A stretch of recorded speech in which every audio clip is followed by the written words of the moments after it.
Hi, everybody. My name is Krystian Lahage, and I'm the Public Policy Officer for the Mojave Desert Land Trust. And over the past year, we've been working on a lot of different campaigns, including the Chuckwalla National Monument defense, as well as defense from a slew of other policies coming out of this administration. And a key component of that has been Grasstops advocacy for really building a network out in our communities.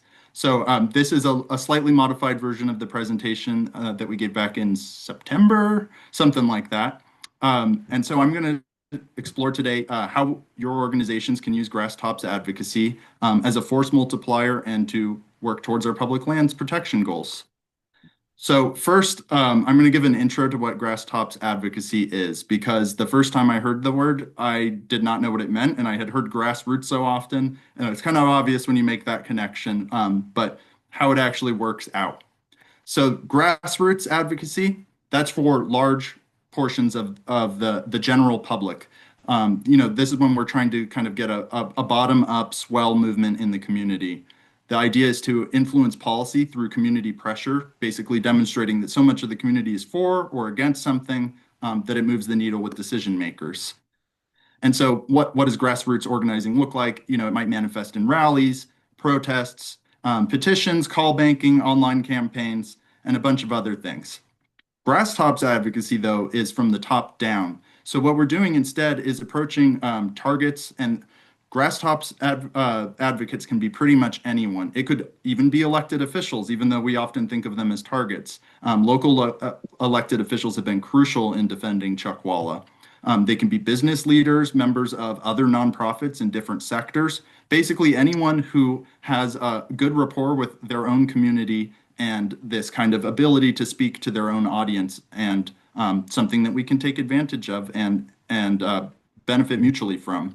So we can leverage the connections and influences these folks already hold. When you go into grassroots, you're working with the general public, but when you're working with Grasstops, these are folks who already have, are established in their respective fields, careers, whatever it may be. And so they have a lot of expertise we can draw on without having to kind of train them up from the beginning. Actions like this are a little bit more high impact, and they're typically targeted at strategic times. So, for instance, when we heard that Chuckwalla was going to face a federal challenge, we worked with our Grasstops to get letters to the editor and some phone calls to the congressional members to try to steer that in a different direction. So these are a lot more targeted and often manifest in kind of one v one conversations that can have a lot higher impact than we can act doing just our alone or acting as just enviro organizations. So why engage in Grasstops advocacy? Obviously, we all, a good amount of us are nonprofits, and funding can be tough. And so how do you kind of spread around your advocacy? So this is not in any way saying that we should take Grasstops over grassroots. They should complement each other. But Grasstops advocacy and getting started with it is actually pretty easy and low intensive for your organizations. It allows you to exert influence to a crowd that is typically not your audience. And that's something that we've really seen as necessary on the attacks in public lands. You've had, during the public land sell-off, voices like Joe Rogan and Ted Nugent coming out to speak out against the public land sell-off. Whether we agree with them on everything or not, in those instances, those are voices that have a massive community that we're not reaching typically, that put out our message. And so you can kind of see how powerful that is, just in terms of shifting folks who otherwise are not even going to listen to us. They're already have standing in their respective fields, and they have the respect of their respective communities. So they also can have more access to decision makers, right? So if we're talking about Grasstops who are, it can be anything from faith groups to veterans, they're typically already engaged with their local governments, and we can use those relationships to get our message across as well. And then, as I mentioned, this shouldn't replace grassroots organizing. In fact, it enhances it. That's because, typically if you're building a grassroots movement from the ground up, you need to work on all the relations. But these are folks who already have the ears of so many folks that if you can get them on board, can even, bring their own grassroots communities towards the causes of public lands. So we'll talk about how to get started building a Grasstops network and also about maintaining it. So when we look at the start of a Grasstops outreach, we want to know who should we even be reaching out to in the first place. And the way to do that is to kind of work backwards. What are the decision makers you need to influence, or who are they, and what are their priorities? So we develop strategy maps. Here in the Inland Desert, we've had Young Kim, Rep Calvert, Rep Jay Obernolte, Valdeo, and Kylie as our five targets. I've selected these three because they have the most tangent to our region. But we look at these three and then take a look at what are their priorities and what are their goals and what folks can speak to those priorities. And you might already have some of these contacts. You might already be working with your organization in another way and haven't thought to cross them over to advocacy. So I'm going to give an example here. A strategy map typically is not actually a map. It's more of a document just kind of containing all of the different background that you've collected, and it's usually a living documentation. But I'm going to do a visual example here with Mr. Representative Ken Calvert. So when we set out to do our policy, our strategy mapping, we look at him kind of the major buckets of areas where he's active. And so we can take a look at his committees and caucuses and know that he's the chairman of Defense Subcommittee in Appropriations. He cares about military stuff a lot.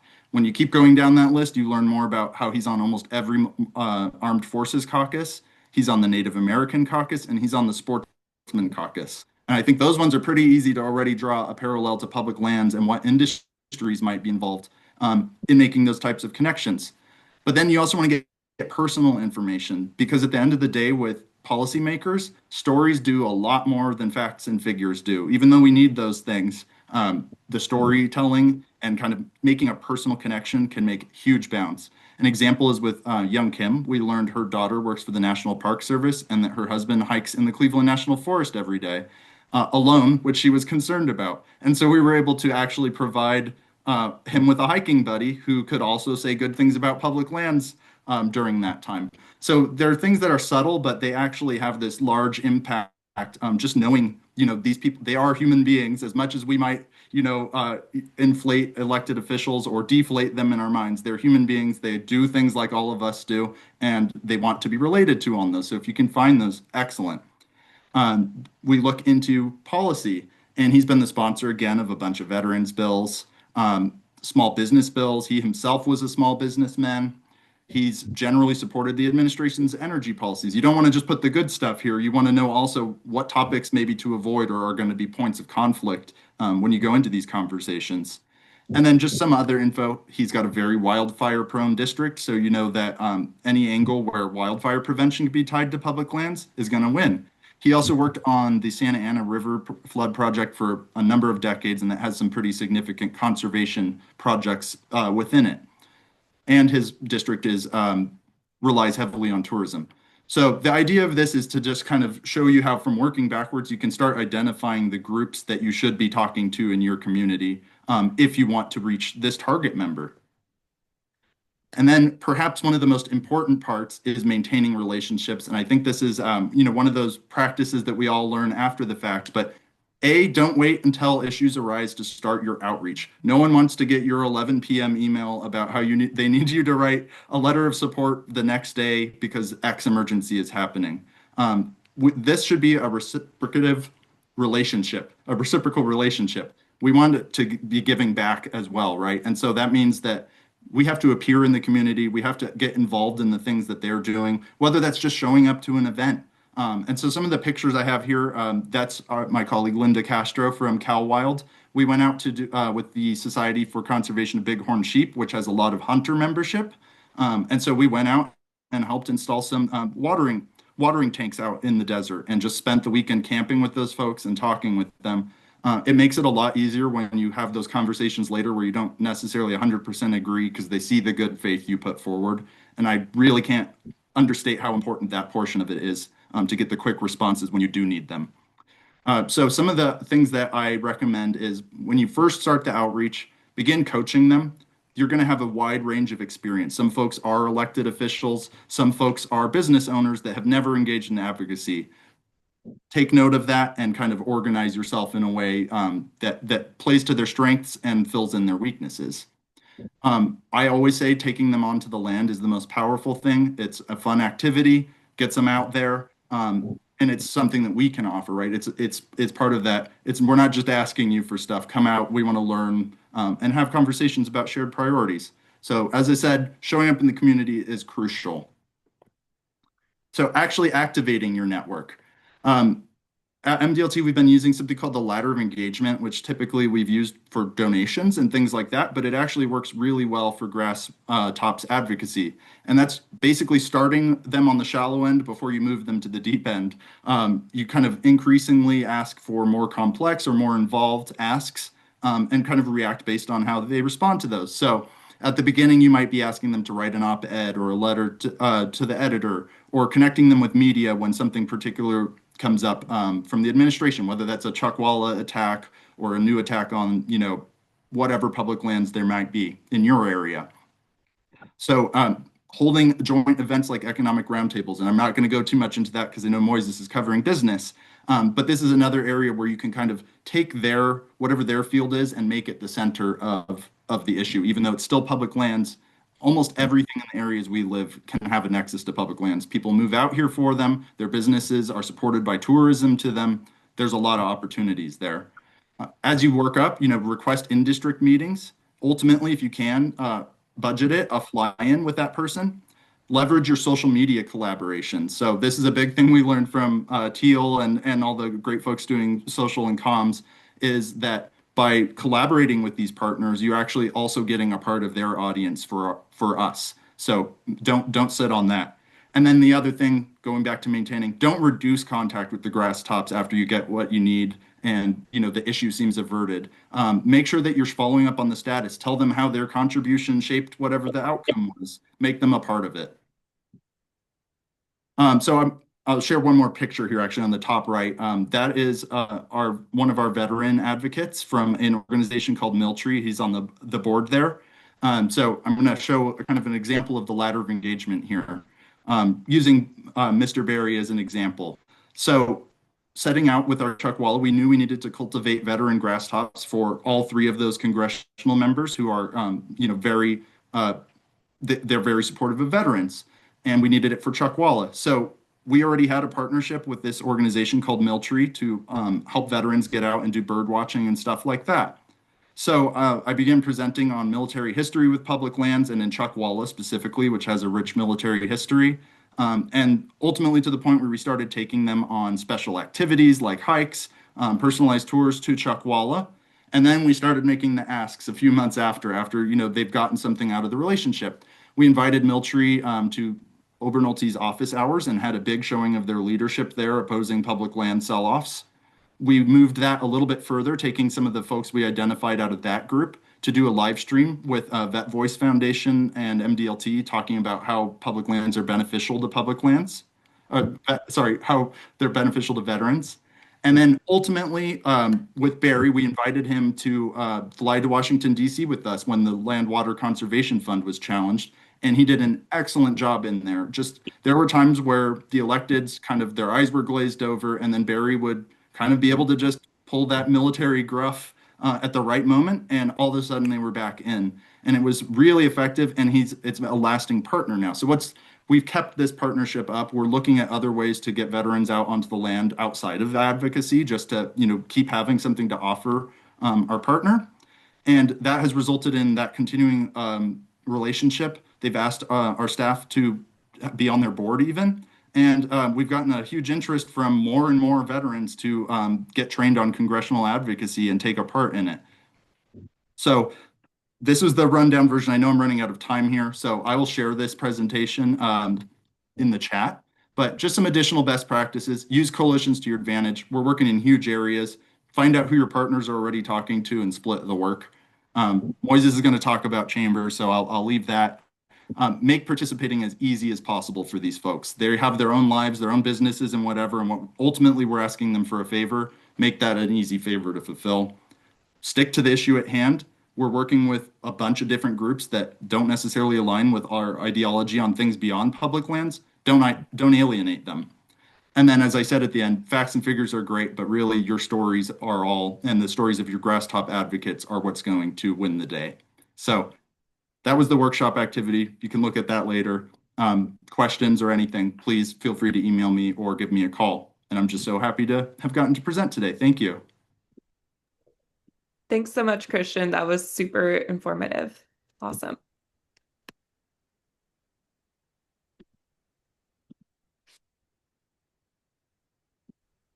Are there going to be questions allowed for? I would allow questions towards the end just because we're probably going to run out of time, if that's okay with the two of you.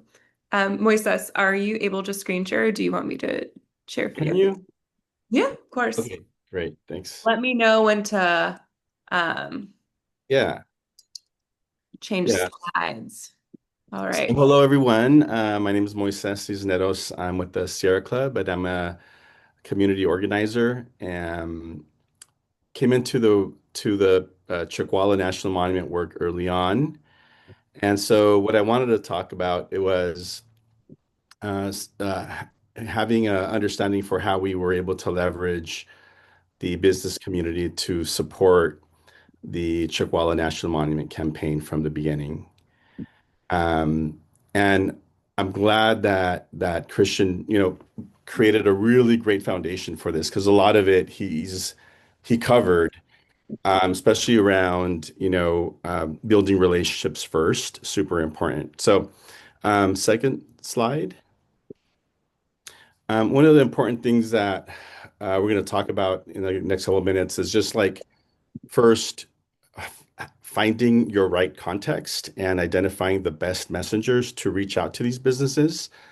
That number one. Number two is power mapping the business community.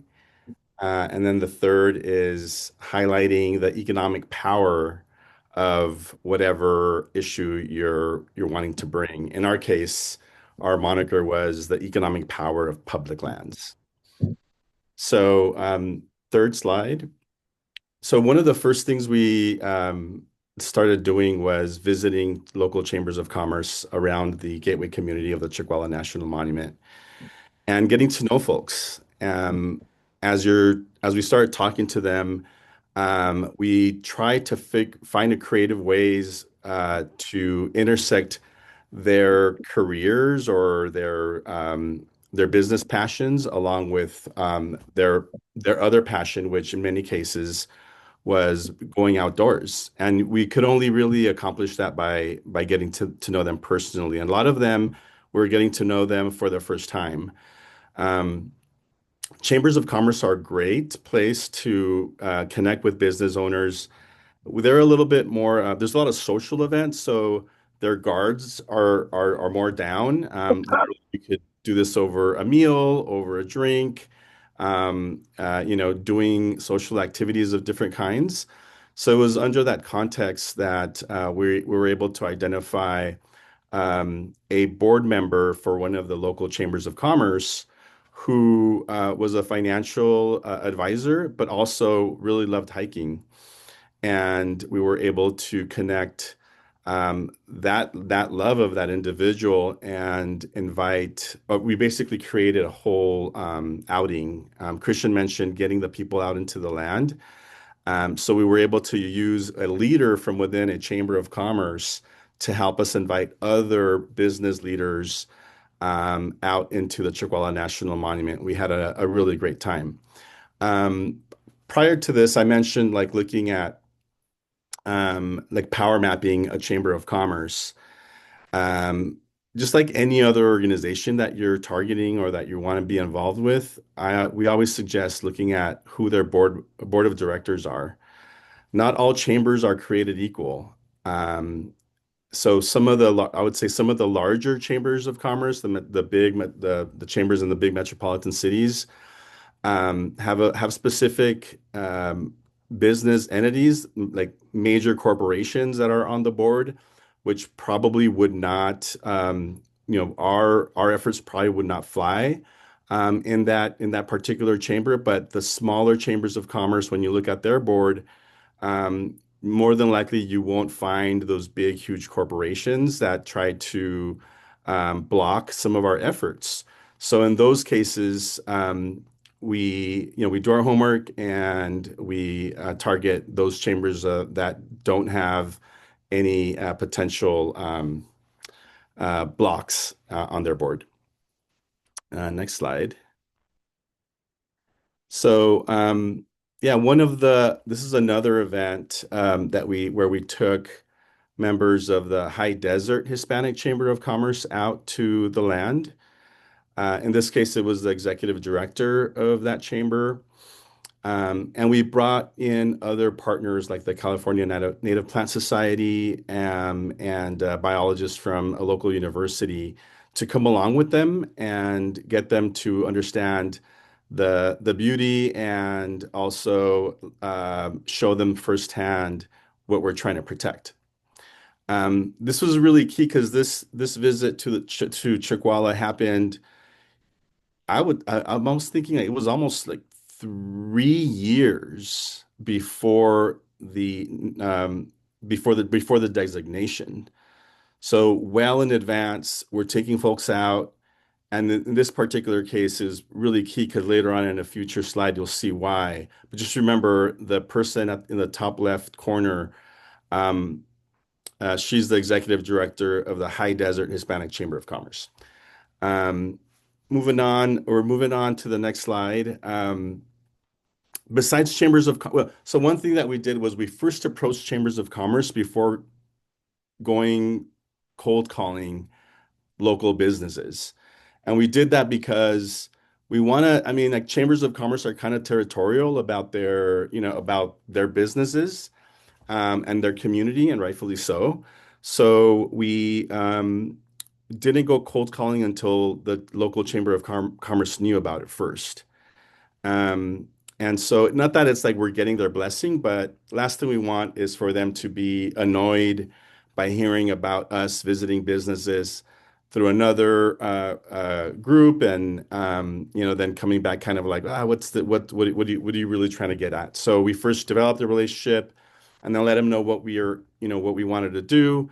Many times they actually gave us leads for business leaders and even other community leaders that may be like the Rotary Club or other organizations that are normally not within our fold, but would be supportive. So we actually got some really great leads from them, and and went cold calling with being able to say, hey, yeah, we've already connected with your local chamber of commerce, and they're either supportive or they're aware of what we're doing. That always kind of gave us some credence or added to our reputation of being also a community member of the business community. The next slide 5, shows our efforts at cold calling. We literally knocked on many, many, many doors. At the end of the day, we had over 350 business owners that signed a letter to support the designation, and it was touted a lot in our marketing materials, and elected officials really would point to that when they were advocating on our behalf. In this case, you see that we looked at the small mom and pop shops around the Chuckwalla National Monument, and a lot of them were Latino, and some of them spoke only Spanish or were bilingual. So we made sure that all of our resources and all of our marketing material were in both English and Spanish, and we were able to communicate effectively with those groups. In the slide you see here, on the right side, that's me pointing to a Chuckwalla National Monument sign in front of a Mexican bakery store. And they loved it, super supportive. On the left-hand side, you see another retailer of a vinyl record shop in Indio, also super supportive of our efforts. When we did go cold calling, our pitch was super short. These business owners are very, very busy, and they're literally taking time away from their livelihood to hear you.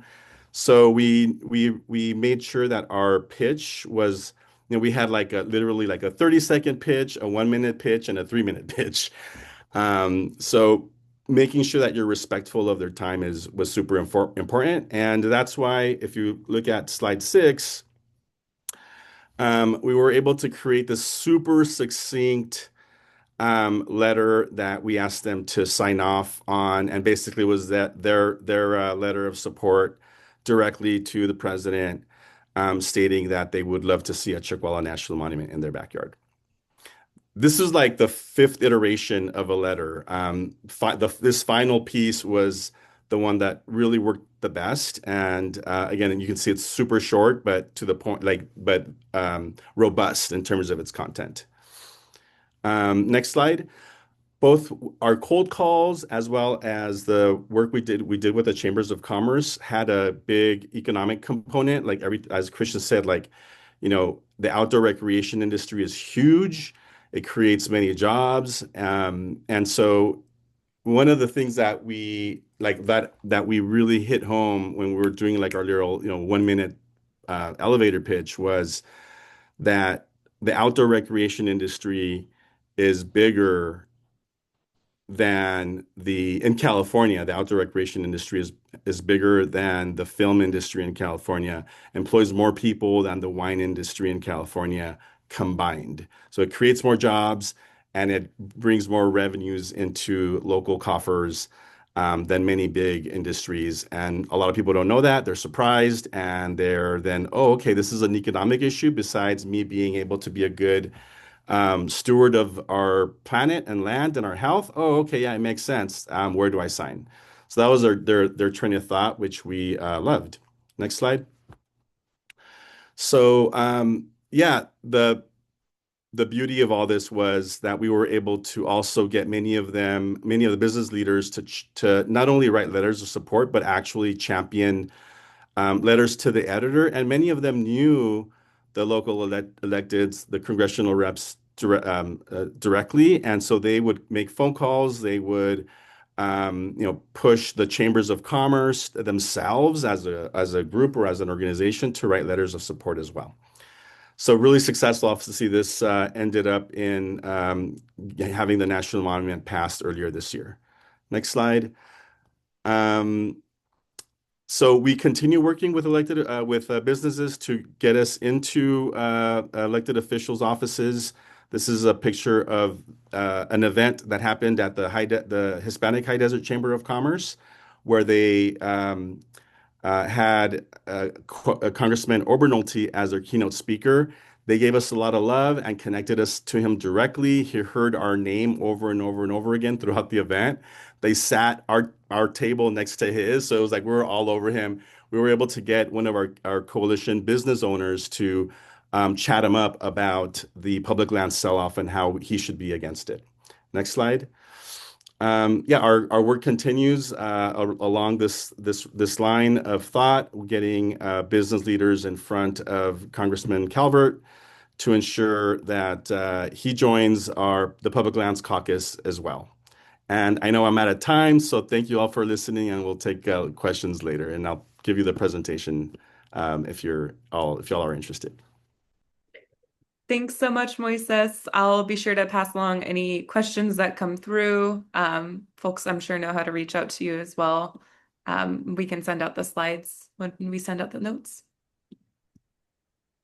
Thanks, everyone. Thanks, Moises. A huge round of applause to our Inland Desert co-leads, Moises and Krystian. Thank you so much. Thanks for having us. Thank you. Thanks, y'all.